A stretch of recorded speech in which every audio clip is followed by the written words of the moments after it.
DJ के तारा तोरा बाराती में मारे करबोगे। आप सुन रहे हैं रोशन सक्सेना को डीजे के तारा तोरा अंगिका रिकॉर्डिंग स्टूडियो। शादी के छपी गेलो कहा दिगे लागई छोखेला है तो हाथ गे चल तो गोली बारी गे है तो मारा मारी गे मंगिया में से नूर तोरा हम ही भरबा। डीजे के तारा तोरा गे गोरा की बाराती में मारे करबोगे। डीजे के तारा तोरा गे गोरा की बाराती में मारे करबोगे।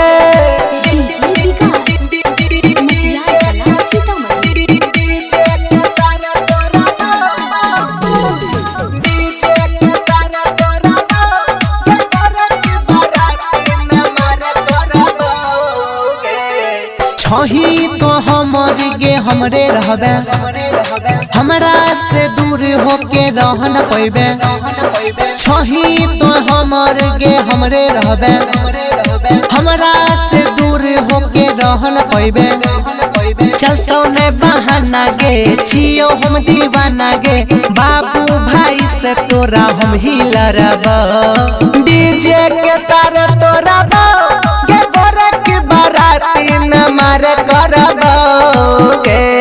डीजे के तारा तोरा गे गोरा की बाराती में मारे करबोगे। डीजे विकास मटियार कला सीतामढ़ी। आप सुन रहे हैं रोशन सक्सेना को डीजे के तारा तोरा बाराती में मारे करबोगे। तोरा बिना हम ना जिए पैबो तोरो मरबो गे गोली हमहू मरबो।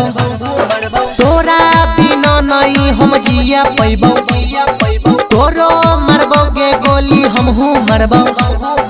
रोशन रूपे सयोड़ विक्रम दिला खुश से कहियो नहीं तोहर रिश्ता जोड़बो।